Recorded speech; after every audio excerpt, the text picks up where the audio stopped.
Hi everyone, it's Katie, and today I'm going to be talking to you about how I associate the elements with the suits of the tarot, and kind of what my general understanding of the suits and that element is. Now this has been highly requested since I think around December last year. I did a video on my elemental understanding of the court ranks, and also the difference that I see between the swords and the cups, so air and water. And underneath those videos I had a lot of requests to kind of extend that and do a bit of a video talking about each of the suits and the elements associated with them, and you know, the associations I have with those suits. Now there are a few different ways of associating the suits with the elements. There's a few different schools of thoughts when it comes to that. I am pretty well traditional, well, Rider-Waite-Smith traditional anyway, where the suit of swords is air, the suit of wands is fire, the suit of cups is water, and the suit of pentacles is earth. Now there are lots of different ways to interpret the suits, and the longer you work with tarot, I think the more personal your meanings and your understandings become. So this is just where I'm at the moment with my connections between the elements, the suits, and just the meanings that I tend to focus on and the areas of life that I feel like these elements and these suits speak to. So I'm going to be talking about these elements in the order that makes sense for me, and that is starting with air and moving down to earth. And the reason that I hold this, it connects also with my understanding of the court cards, is that for me, air is the lightest, the least dense, is the best word I can think of, the least concrete, the least solid, and we move through the suits into real life, into practicality, into, you know, physical creation. So I see each suit as encompassing the positive aspect of whatever I'm going to talk about, and then the opposing. So it would be, you know, if something is true or if it is lacking, or if it's in the extreme. So I'm more going to be talking about that core meaning, and then for me, depending on the card and the spread, etc., that card could be interpreted as either, you know, as that core meaning, or as a lack of that, or the extreme of it. And so beginning with the suit of swords, which is for me air, I would say that my absolute key understanding of the suit of swords is that it's about attitudes, beliefs, how we frame and understand our world, so our world view. It's our perspectives, our assumptions, our biases, and I suppose the lens through which we view the world. I've tried to move away from associating gender with the cards or the elements at all, and I also don't like the terms passive and active, like that just hasn't worked for me. I've come to more understand the suits and the elements in terms of reaction versus response, and for me the suit of swords is very much a reactionary one. Another thing that I associate with the elements is whether they're inward centered or outward centered, and for me air and the suit of swords is inward centered, it is self-centered, and that is not a judgment statement, it is just focused on the internal. So it's reacting to the outside stimulus, but that happens on an internal level, and so I see the swords playing out in the mind. And so the suit of swords very much speaks to me of truth and clarity, or a lack of those things, so uncertainty, confusion, delusion, illusion. It's that sense of clarity or a lack of, so a clouded perspective. As such, the suit of swords I think has lessons for us regarding, you know, self-awareness, discovering who we are and how we want to learn to reframe our perspective in order to better suit us. It's learning to better understand and to then define ourselves and our place within the world. So I suppose if I could bring down these suit of swords to a question, it would be, how do I see or interpret the world and myself?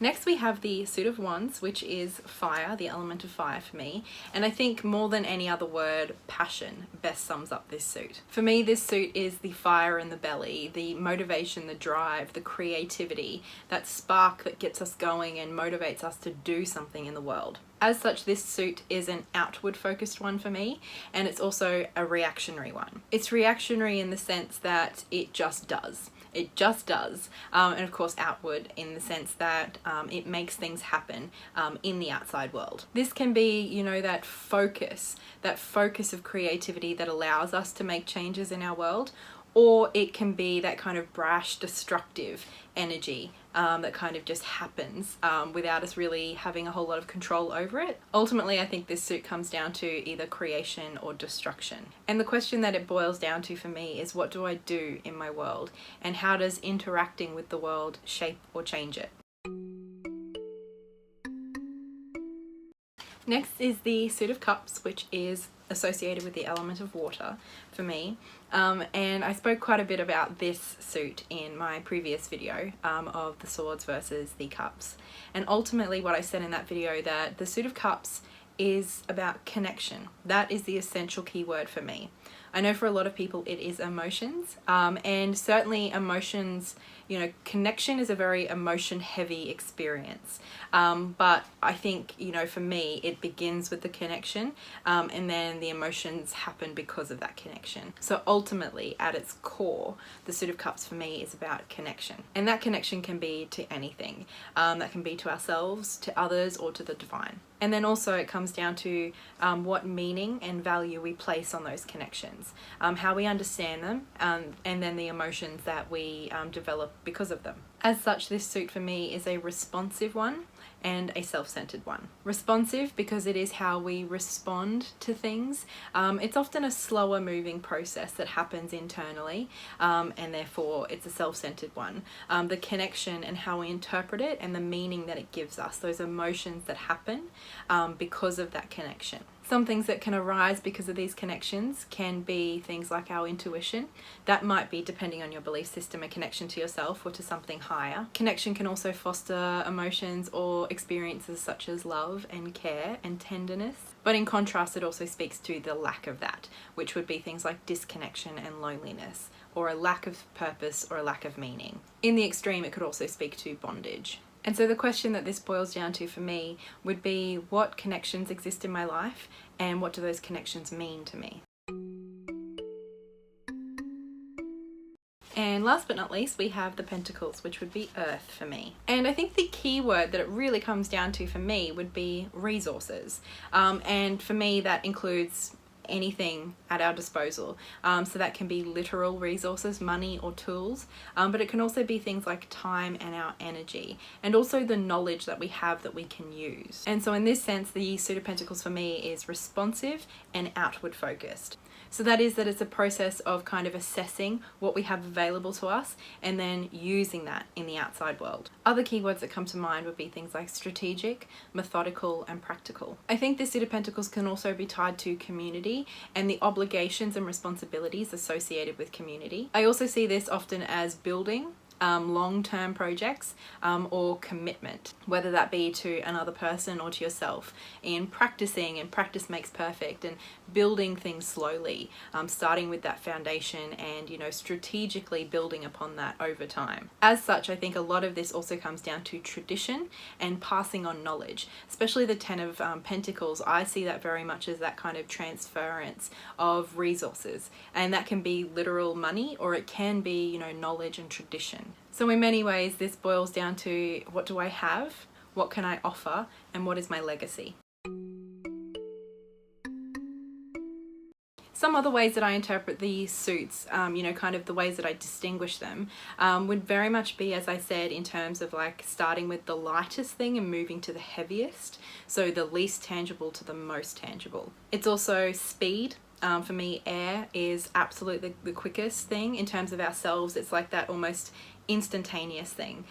So because culture and perspectives and biases are so embedded, often we can't even see them. They happen so quickly. Whereas Earth, the Pentacles, to the other extreme, is very much that assessing, working out what we have and what we can do. There's a whole process that goes into that. Another thing that's always stood out to me is something that I just learnt in IT class in high school, and that was the idea of kind of like the levels of information processing. The first was information, which I associate with air.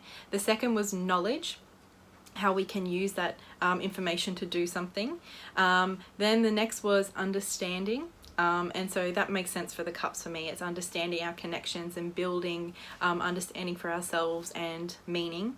And then the next was wisdom, and that would be the suit of Pentacles. And so that wisdom kind of encompasses all of the previous three, as well as another layer of that broader awareness of what is actually possible and how we can get there. So that is a brief rundown of what the suits mean to me. Of course, you know, there are nuances. This is just kind of like if I had to break everything down into a few paragraphs, a few dot points. This is what kind of the standard base understanding of the suits are for me, and the corresponding element. So I hope you've enjoyed this video, to all of those of you who requested it. And I hope, you know, it's given you something to think about, whether you end up agreeing with me or not. Doesn't matter. I hope that you've just enjoyed this video and, you know, it's given you an opportunity to think. So I'd love to hear what you guys think in the comments below, whether that's, you know, you have your own systems of understanding these suits. You know, for example, for me, it's largely the responsive versus reactive, and the self versus external. And also that process of, you know, starting with the lightest, the intangible, to the densest and the most tangible. What are your systems? Are you kind of working with that passive versus active, or the receptive versus active? I've heard that quite a bit before. Do you still find using the gender associations with the elements helpful? I'd love to have a chat with you guys in the comments, and until next time, so much love. Bye.